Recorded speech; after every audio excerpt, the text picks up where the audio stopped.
Hi, and welcome to Global Student Voices, the podcast that brings you exciting stories and invaluable insights from students, educators, and thought leaders around the world. I'm your host, Coach Martin, with 30 years of experience in international education. Join us each time when we navigate the exciting journey between international secondary school and university. Let's get started. And welcome to the show. This is Global Student Voices, and I'm Scott Martin. I'm here with, I'm going to say Michele, because I know it's from France. I don't know how you pronounce it, but welcome to the show. Thank you. It's good to be here with you. That's great. Hey, I wanted to say before we even get into this, you sent me a copy of your book.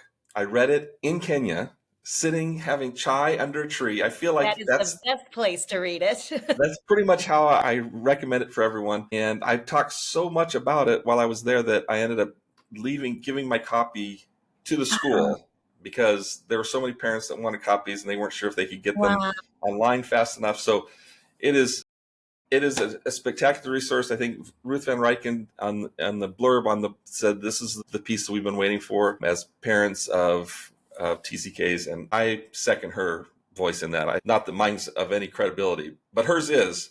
And since I have the microphone, I will say it is really fantastic. Thank you. So yeah, thank you so much for doing this work.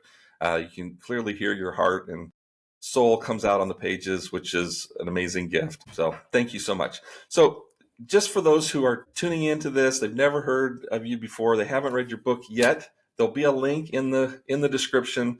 So please pick up a copy or download it, whatever you need to do. Make sure you read this. If you have kids that have grown up overseas or you're raising kids overseas, you need this resource in your packet. It's kind of I think it's now let's just make it an official requirement. It's really, really helpful. But tell us a little bit about yourself so people know. This will be kind of the accompanying podcast to your book. Tell us a little bit about yourself and give us some background. This was not in my marketing plan, but I'll take it.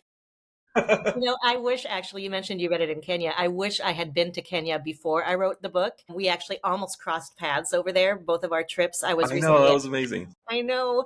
I was recently at Rift Valley Academy and discovering my first time anywhere in Africa and discovering the magic of that continent, I think could have contributed something very special to the book as well. So maybe the second edition of it will have. There we go. African flair. So I am a TCK and MK, Missionaries Kid and Third Culture Kids. My dad was Canadian. My mom is American. I was born and raised in France. I have 3 passports, which makes me kind of TCK royalty.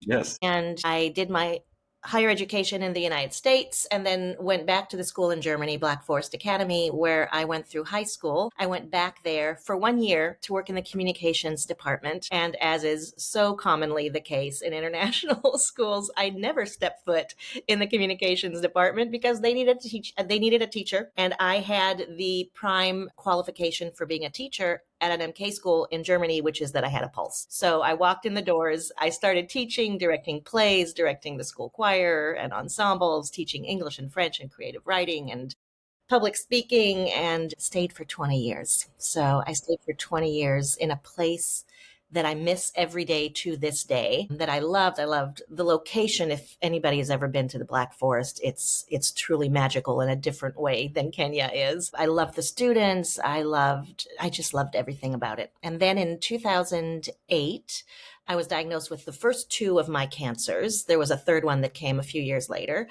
And because of that, I started to think in terms of, if I only have 1 or 2 years left to live, how do I want to spend them? And I decided I wanted to leave as big a footprint as I could.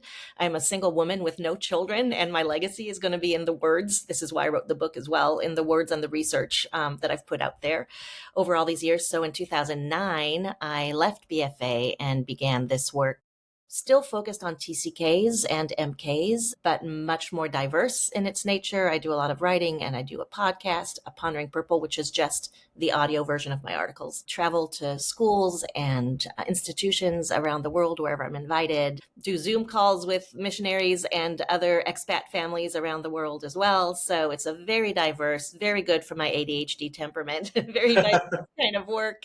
I'm excited at the amount of research and new knowledge that has come out maybe in the last 5, 10 years. So I feel like I'm growing every day, and this footprint of mine is getting a little bit more informed every day as well, because there's just so much work in this area being done right now.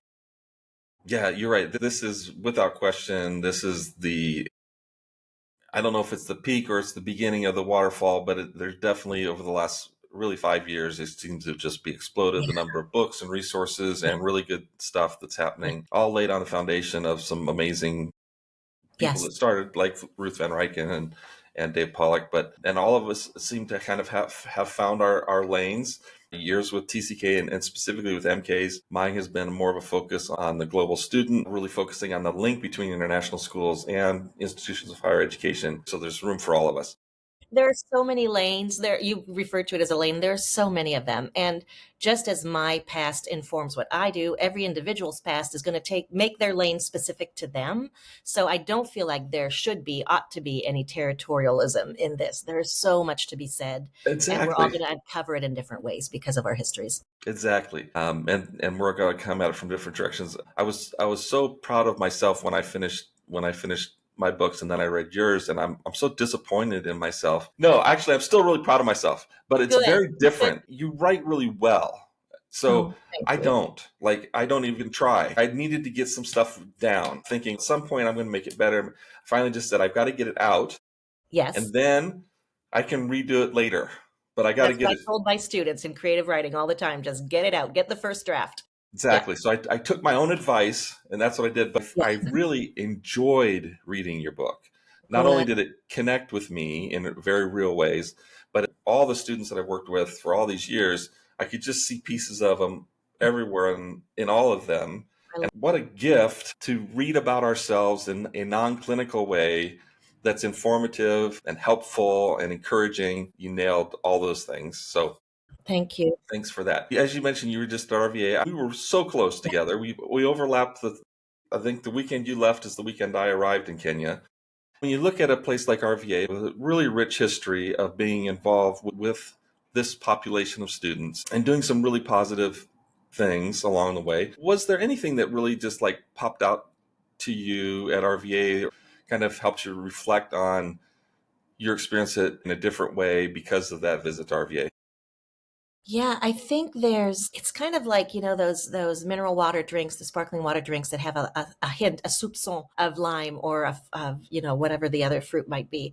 There was just a soupçon of something different in these MKs who were raised on that continent versus at BFA where I was, most of the MKs came from Europe, a few from Scandinavia, a few from North Africa, but mostly from Europe. And as I listened to their stories, I don't want this to sound denigrating in any way, but some of them just felt like free range MKs. Like they have lived in these unstructured, unboundaried spaces, living their best life, exploring, adventuring, not really used to the limitations of institutions so much. Some of them, not all of them. And I just love that flavor that there was. And it so affects their worldview and their own dreams and aspirations for their own futures. I could see how that would play differently in the major transition they might make back to their passport culture at some point, going from Germany to, say, Canada, or from, I don't know, some other country in Africa, some really remote region of a country in Africa back to Canada. It's going to be two completely different experiences and worldviews. And the MKs from Europe are going to comment on different things about their passport culture than the MKs who come from Kenya might comment on when they go back as well. Yeah, I mean, there's no doubt it is, and it is so different. But at the same time, what just blows my mind, and I'm sure you saw this, but if you didn't, then you'll say, no, you're wrong, is how that MK experience, even though it's so different, how we still Yes. connect so Yes. easily. Yes. It just doesn't make, like, when I try to explain it to somebody, and that's where another thing I thought you, in your book, you were very helpful for people who don't have any connection to this. Yeah. What it is that Yeah. allows us to connect to each other so quickly, even when our experiences are really different. I mean, my son's experience in Asia is very different from our friends' experiences at BFA or in South America or wherever, and then mine in Africa, very, very, very, very, very different, and even different generations. Um, but there's still something that allows us to Yes, connect like there very is. nearly instantly, which is And it crazy. actually played to my advantage and plays to my advantage in the work that I do because I am a TCK. So even at RVA, there was one evening that was non-mandatory for high schoolers to come to. And I mean, if I was in high school, I would not want to go hear this speak. But I said a few words in chapel, and maybe a couple hundred students turned up that night. And I think it's in part because I am a TCK, and we recognize something in each other that is hard to put into words. But I think there's a quote by Robert Fulghum that says everybody is weird, and when we meet somebody whose weirdness is similar to ours, we call it love. So I think there's something about that as well. We know that we've been shaped by different factors and different cultures and different experiences. We know that our shaping is different, but the result is it's the reason my book is called Pieces of Purple. We're all a combination of different influences, which gives us some very common traits that have to do with belonging, that have to do with flexibility, adaptability, that has to do with how we make relationships. And that piece is influenced greatly by the number of goodbyes, whether TCK or MK, by the number of goodbyes that we say in our lifetimes in this revolving door of international work, right? So we meet somebody new, we get the sense that their weirdness might be like our weirdness and that there might be some compatibility there. And then in relationship, we're going to dive really deep, really fast, share a little bit more than we would normally share, see if they reciprocate with sharing a little bit more than they would normally share, because as TCKs, this is how we do things. And then because we have this ticking time bomb in our mind that one of us is probably going to leave, and probably unexpectedly, we don't know how much time we have for this friendship. So then we're going to cram as much friendship into the weeks or the months that we do have that others might cram into a lifetime because of this common TCK awareness of the ticking clock and the limitations of living in a world where everybody is coming and going all the time. Even if we're stable, which I was most of my upbringing, lived in the same place for my first 13 years, real stability by TCK standards, but Yes. everybody around me was constantly going and coming. So there's so little predictability that our relationships are usually quick and intense and incredibly scary to people who are not wired like we are. We're so intense in their eyes. We just come in so intensely and they just don't know what to do with us sometimes. Yeah, that's a perfect description. I had a teacher on this visit to Kenya actually describe it as a superpower Yes. that you can actually sit down. I was there a week. I met with the entire one-on-one with the entire secondary school. So it was back to back to back to back to back. And when I was meeting with the teachers later and I was commenting on this student and where this challenge was and what I saw as opportunity for this student, they're like, how could you possibly know that? You had them for what, 10 minutes? That's right. And they're saying the same thing about you to us. Like they're coming out of the meeting going, this guy already knows me. Like it's like he's been stalking me for years. Like Yeah. he's able to read me like a book. And I'm like, yeah, I didn't do anything. Like Mhm. Yeah. because I didn't have to, because we had Yeah. this thing and we could just And you knew connect. enough from your own life to know which questions to ask. A lot of people who aren't TCKs don't know where to even begin these shortened conversations that you would have in the context of what you were doing. But because you're a TCK, you know how to go straight to the heart of what needs to be discussed. And Yeah. And I think there's no that is, inventing that. yeah. And I wish I could capture it, but it's Yes. not packageable as I sat there, I thought, well, this time I'm going to make notes so that I can come up with questions so I can be Yeah. helpful and Yeah. share some tips. And what I found after the 10th student, I was like, I've done something completely different with That's right. each student. Like That's right. each one is Yeah. different. Yep. Like, Which kind of points back to another one of our superpowers, and that is that we're really good at reading a room and reading people. We've spent so much of our lives kind of taking a back step initially and observing new contexts, new communities, new potential friends. And we're really good, and I don't want to be too woo-woo about this, but I feel like we've got this sixth sense that guides us right to the spot where that person is going to connect with us. And again, if you're not a TCK and you haven't spent a lifetime reading people in rooms, you're not going to have that kind of innate ability to go straight to the heart of the matter, which is where we connect in that intense way. And that feels so fulfilling, even though we know it might be temporary, but we do have that ability to just zero in. yeah. And that temporariness, like it's okay. It does make us weird, but in the Yes, good way. the Like best I kind. celebrate that weirdness. Yes. Yeah.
Now let's return to our conversation.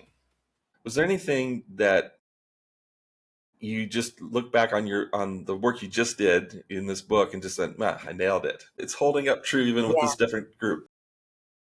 So much. It was so validating of what I chose to put in the book. I could have written, a 600-page book, not just the 172 or 3. I think the universalities that I discovered that were completely reflected in this new population to me, that have been reflected by other populations that I've worked with before, are things like the grief we carry, which of course plays into the relationship model that we follow, trauma. So many of these TCKs that I met come from places where they have had either primary or secondary trauma and don't even realize that that's what they're carrying. They have no idea that some of these trauma responses they're experiencing are not weakness or are not unsubstantiated. The strong emotions they have, they don't realize that they're a direct consequence of what their lives have been. So the grief, the trauma, the relational styles, which I saw, there was this little picnic table outside their dining hall, and that was my office for students to come by and chat. And I had several conversations with students sitting there, and there was so much in their stories that might have happened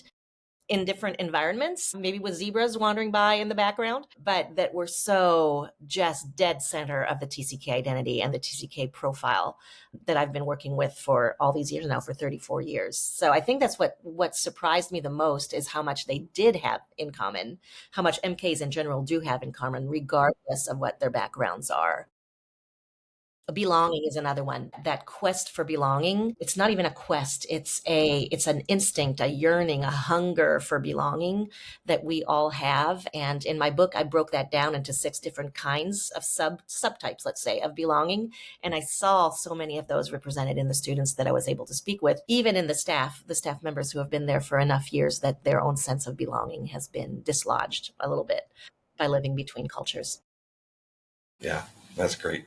Let you talk to the school leader for a minute. So you've got somebody who's running an international school, may or may not be a TCK.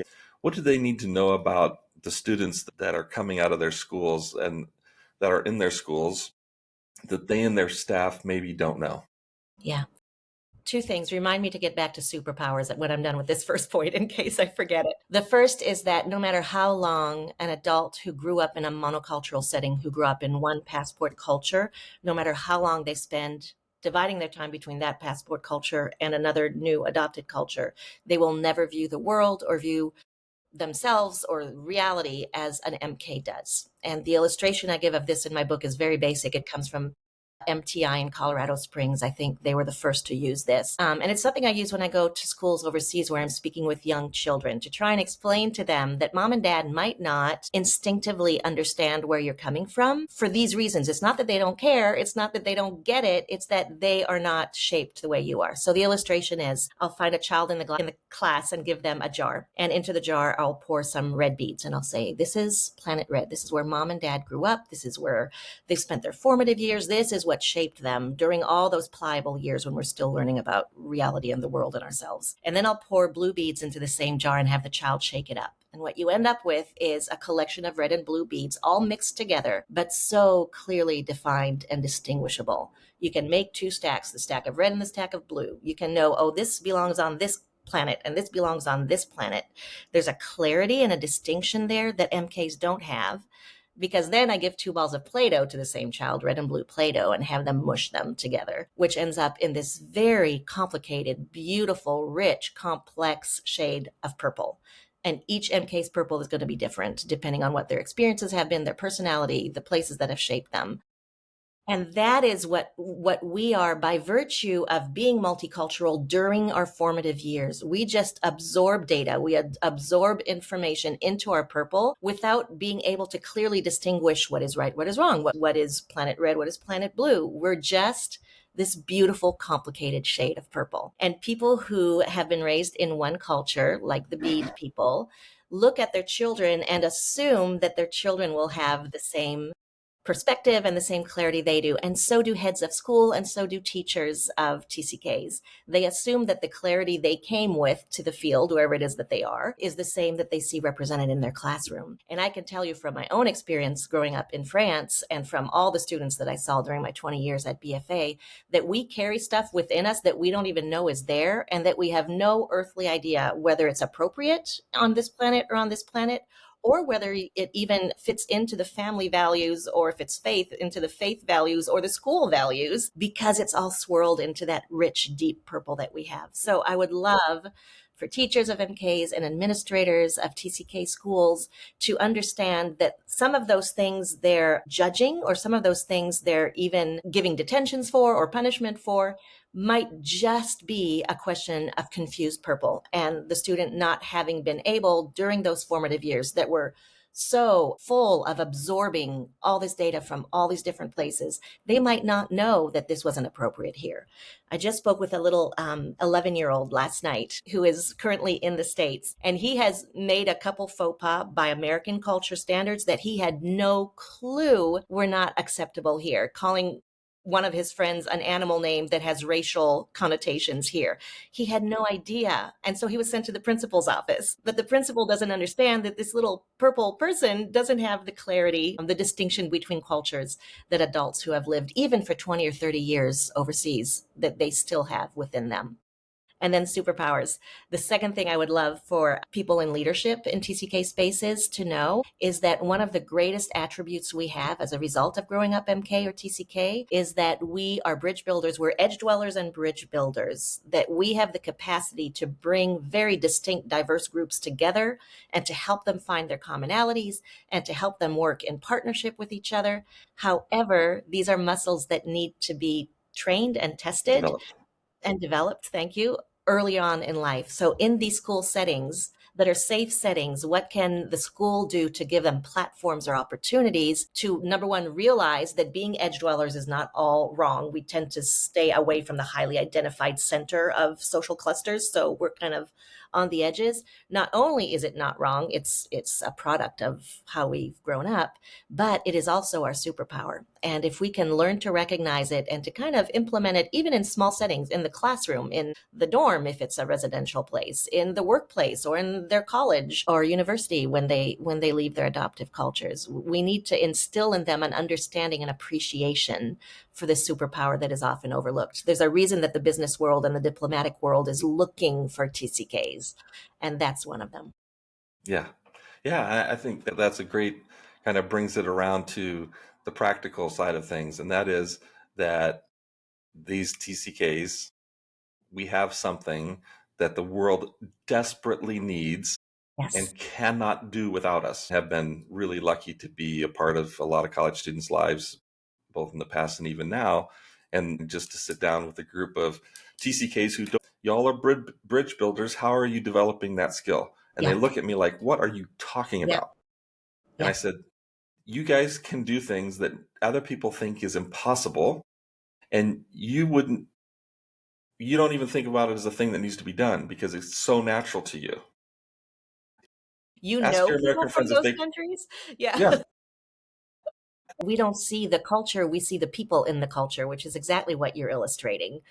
And it has to do sometimes with community, how they eat the food, the people who eat with their hands and how tactile they are. And it's fascinating to me how full bodied our understanding of culture is versus the red and blue bead people who yeah, have somewhat less full-bodied, less ingrained and purple understanding of what cultures are. Yeah. Yeah.